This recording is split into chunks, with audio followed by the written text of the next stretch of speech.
again. For this video is for week 3, day 3's activities. I'll be reading 3 chapters called The Summer Table, 1 to 10, which you will have comprehension questions to answer, and Darwin, which you will also have some questions to answer. So although I'm reading 3 chapters, there's only 2 of them that you need to answer questions for, and I'll read out the questions after I've read that chapter, just to make it easier for you to understand. So, the summer table. Hey, is this seat taken? I looked up and a girl I never saw before was standing across my table with a lunch tray full of food. She had long wavy brown hair and wore a brown t-shirt with a purple peace sign on it. No, I said. She put her lunch tray on the table, plopped her backpack on the floor and sat down across from me. She started to eat the mac and cheese on her plate. Ugh, she said after the swallowing the first bite. I should have brought a sandwich like you did. Yeah, I said, nodding. My name's Summer, by the way. What's yours? August. Cool, she said. Summer! Another girl came over to the table carrying a tray. Why are you sitting here? Come back to the table. It was too crowded, Summer answered her. Come sit here, there's more room. The other girl looked confused for a second. I realised she'd been one of the girls I'd caught looking at me just a few minutes earlier, hand cupped over her mouth, whispering. I guess Summer had been one of the girls at that table too. Never mind, said the girl, leaving. Summer looked at me, shrugged, smiled, and took another bite of her mac and cheese. Hey, our names kind of match, she said as she chewed.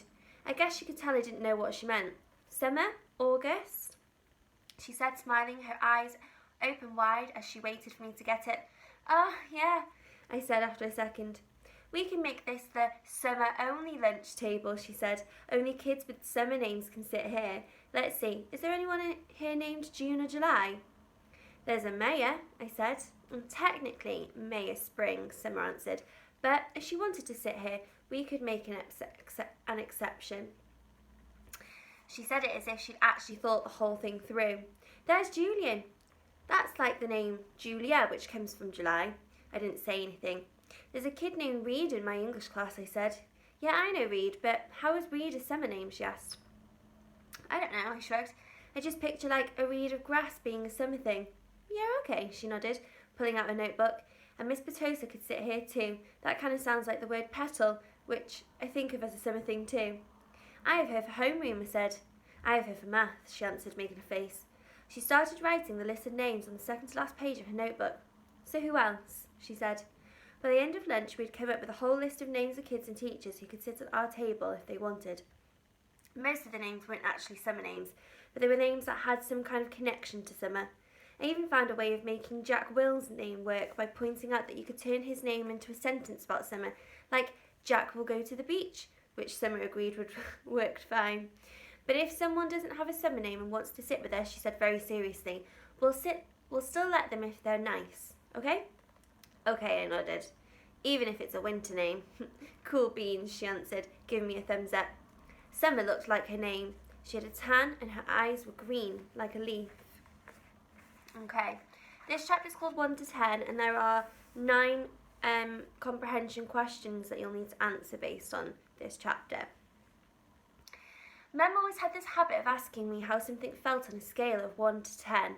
It started after I had my jaw surgery, when I couldn't talk because my mouth was wide shut. They had taken a piece of bone from my hip bone to insert into my chin to make it look more normal, so I was hurting in a lot of different places. Mum would point to one of my bandages and I would hold up my fingers to show her how much it was hurting. 1 meant a little bit, 10 meant so much. Then she would tell the doctor when he made his rounds what needed adjusting or things like that. Mum got very good at reading my mind sometimes. After that, we got into the habit of doing the 1 to 10 scale for anything that hurt. Like if I just had a plain old sore throat, she'd ask, 1 to 10? And I'd say 3, or whatever it was. When school was over, I went outside to meet Mum, who was waiting for me at the front entrance like all the other parents or babysitters. The first thing she said after hugging me was, So, how was it? 1 to 10? 5, I said, shrugging, which I could tell totally surprised her. Wow, she said quietly, that's even better than I'd hoped for. Are we picking Vera up? Miranda's mother is picking her up today. Do you want me to carry your backpack, sweetness? We had started walking through the crowd of kids and parents, most of whom were noticing me, secretly pointing me out to each other. I'm fine, I said. It looks too heavy, Aggie. She started to take it from me. Mum, I said, pulling my backpack away from her. I walked in front of her through the crowd. See you tomorrow, August. It was Summer. She was walking in the opposite direction. Bye, Summer, I said, waving at her. As soon as we crossed the street and were far away from the crowd, Mum said, Who is that, Aggie? Summer. Is she in your class? I have lots of classes. Is she in any of your classes? Mum said. Nope. Mum waited for me to say something else, but I just didn't feel like talking. So it went okay, said Mum. I could tell she had a million questions she wanted to ask me. Everyone was nice? Did you like your teachers? Yeah. How about those kids you met last week? Were they nice? Fine, fine. Jack hung out with me a lot. Oh, that's so great, sweetie. What about that boy Julian? I thought about that Darth Sidious comment, but now it felt like that had happened 100 years ago. He was okay, I said. And the blonde girl, what was her name? Charlotte. Mum, I said everyone was nice already. Okay, Mum answered. I honestly don't know why I was kind of mad at Mum, but I was. We crossed Amesfort Avenue, and she didn't say anything else until we turned onto a block. So, Mum said, how did you meet Summer if she wasn't in any of your classes? We sat together at lunch, I said. I'd started kicking a rock between my feet like it was a soccer ball, chasing it back and forth across the sidewalk. And she seems very nice. Yeah, she is. She's very pretty, Mum said. Yeah, I know, I answered. We're kind of like Beauty and the Beast. I didn't wait to see Mum's reaction. I just started running down the sidewalk after the rock, which I'd kicked as hard as I could in front of me. Okay, so for this next activity, the comprehension questions, by answering them, you'll be sort of comparing August and his mum's reactions to his first day of school. So question number 1 is, why does Mum ask August how he feels on a scale of 1 to 10? Question number 2. Why do you think she did the same now in this chapter? Question number 3. Why do you think August's answer surprised her? So when she asked him, he said that he felt it went 5 out of 10. Why do you think she was surprised by that? Number 4. Mum offers to carry August's backpack. Why? Number 5. She calls him sweetness. What do you think of that? Would you like it if your mum or dad called you sweetness in front of other children? Number 6. She asks him lots of questions. What do you think she is thinking? Number 7. How do you think August might feel at his mum hugging him in front of everyone? Number 8. How long are August's answers to Mum's questions? Why? So are they long, are they short? And why are they that way? And number 9. Why do you think August kicks the rock down the street? And he chases after it, doesn't he? Why do you think he did that? Okay. I'm now going to read the chapter called Darwin, and then there are 4 questions to answer on this chapter too. Okay? That night I cut off the little braid on the back of my head. Dad noticed first. Oh, good, he said. I never liked that thing. Ria couldn't believe I cut it off. That took you years to grow, she said, almost like she was angry. Why did you cut it off? I don't know, I answered. Did someone make fun of it? No. Did you tell Christopher you were cutting it off? We're not even friends anymore. That's not true, she said. I can't believe you would just cut it off like that, she added snottily, and then practically slammed my bedroom door shut as she left the room. I was snuggling with Daisy on my bed when Dad came to tuck me in later. He scooched Daisy over gently and lay down next to me on the blanket. So, Oggy Doggy, he said, it was really an okay day. He got that from an old cartoon about a dachshund named Oggy Doggy, by the way. He had bought it for me on eBay when I was about 4, and we watched it a lot for a while, especially in the hospital. He would call me Oggy Doggy, and I would call him Dear Old Dad, like the puppy called the dachshund Dad on the show. Yeah, it was totally okay, I said, Noddy. You've been so quiet all day long. I guess I'm tired. It was a long day, huh? I nodded. But it really was okay. I nodded again. He didn't say anything, so after a few seconds I said, it was better than okay, actually. That's great to hear, Aggie, he said quietly, kissing my forehead. So it looks like it was a good call Mum made. You're going to school. Yeah, but I could stop going if I wanted to, right? Well, that was the deal, yeah, he answered. Though I guess it would depend on why you wanted to stop going too, you know. You'd have to let us know. You'd have to talk to us and tell us how you're feeling and if anything bad was happening, okay? You promise you'd tell us? Yeah. So can I ask you something? Are you mad at Mum or something? You've been kind of huffy with her all night long. You know, Aggie, I'm as much to blame for sending you to school as she is. No, she's more to blame. It was her idea. Mum knocked on the door just then and peeked her head inside my room. I just wanted to say goodnight, she said. She looked kind of shy for a second. Hi, Mama, Dad said, picking up my hand and waving it at her. I heard you cut off your braid, Mum said to me, sitting down at the edge of the bed next to Daisy. It's not a big deal, I answered quickly. I didn't say it was, said Mum. Why don't you put Aggie to bed tonight, Dad said to Mum, getting up. I've got some work to do anyway. Good night, my son.